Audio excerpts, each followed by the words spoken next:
जैसा कि last class में हमने जगतों के जातिवर्तीय संबंध के बारे में पढ़ा, R.H. विटेकर द्वारा दी गई 5 जगत प्रणाली का अध्ययन हमने किया।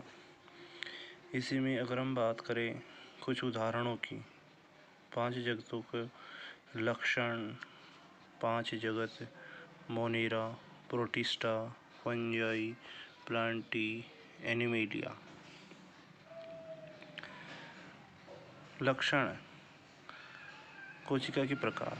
कोशिका के प्रकार के आधार पर हमने देखा कि यह प्रोकैरियोटिक, यूकैरियोटिक 2 प्रकार के हो सकते हैं। प्रोकैरियोटिक जो होते हैं अर्थात मोनेरा जगत प्रोकैरियोटिक, प्रोटिस्टा जगत eukaryotic, fungi eukaryotic, Plantae eukaryotic, animalia eukaryotic. अर्थात यूकैरियोटिक जो होते हैं वे सुविकसित प्रकार के जीव होते हैं जिनमें कोशिकांग पाए जाते हैं। दूसरा, अगर हम बात करें कोशिका भित्ति की उपस्थिति और अनुपस्थिति के आधार पर मोनेरा जगत के जीव सेलुलोज रहित होते हैं, अर्थात बहुसर्कराइड या एमिनो अम्ल से मिलकर बने होते हैं। प्रोटिस्टा कुछ में उपस्थित होती हैं। फंजाई में सेलुलोज रहित होती है। कोशिका भित्ति सेलुलोज रहित होती है। प्लांटी, इसमें यूकैरियोटिक प्लांटी जगत की जो कोशिका भित्ति है वह सेलुलोज सहित, यानी इसमें जो कोशिका भित्ति होती है वो सेलुलोज युक्त होती है और एनिमल्स के अंदर कोशिका भित्ति अनुपस्थित होती है। फिर अगर हम बात करें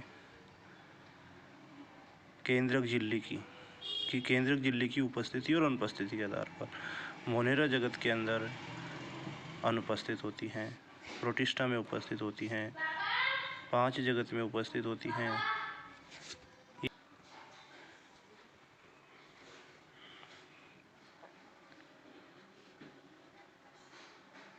फंजाई में उपस्थित होती हैं, प्लांटी में उपस्थित होती है, एनिमेलिया में उपस्थित होती हैं।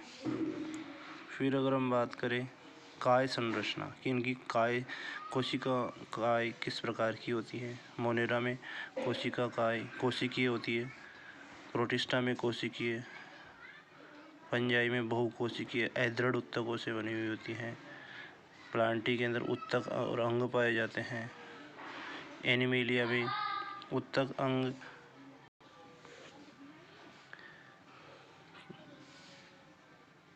एनिमल्स के अंदर उत्तक अंग और अंग तंत्र पाए जाते हैं। पोषण विधि के आधार पर अगर हम देखें तो मोनेरा स्वयंपोषी अर्थात रसायन संश्लेषी एवं प्रकाश संश्लेषी हो सकते हैं। रसायनों के द्वारा अपना भोजन बनाते हों या प्रकाश की उपस्थिति में प्रकाश संश्लेषी माध्यम द्वारा अपना भोजन बनाते। परपोषी मृतोपजीवी और परजीवी हो सकते हैं। मृतोपजीवी जो मृत जीव जंतु से अपना भोजन प्राप्त करते हों, परजीवी जो दूसरे जीवों पर भोजन के लिए निर्भर रहते हों। प्रोटिस्टा स्वयंपोषी, प्रकाश संश्लेषी या परपोषी हो सकता है। फंजाई परपोषी, मृतपोषी और परजीवी हो सकता है। प्लांटी स्वयंपोषी, प्रकाश संश्लेषी। एनिमेलिया जो होते परपोषी होते हैं, प्राणी समभोजी, मृतपोषी या इत्यादि हो सकते हैं, यानी ये मृत जीव जंतुओं से अपना पोषण प्राप्त करते हैं। प्रजनन की विधि संयुग्मन द्वारा, कॉन्जुगेशन विधि द्वारा मोनेरा में संयुग्मन द्वारा जनन होता है। प्रोटिस्टा में युग्मक संलयन, युग्मकों का संलयन होता है, यानी नर युग्मक और मादा युग्मकों का संलयन होता है, या फिर दूसरी विधि संयुग्मन हो सकती है। तीसरी विधि है निषेचन, नर युग्मक और मादा युग्मक के मिलने की प्रक्रिया द्वारा होने वाले जनन को निषेचन कहते हैं और ये फंजाई में पाया जाता है। इसी प्रकार प्लांटी जगत के अंतर्गत नर युग्मक और मादा युग्मक के संयोजन द्वारा बनने वाली संरचना निषेचन की प्रक्रिया को निषेचन कहते हैं। एनिमल्स के अंदर प्रजनन निषेचन विधि द्वारा होता है। तो आज हमने 5 जगत जीवों के लक्षण सारणी के आधार पर हमने पढ़ा। धन्यवाद।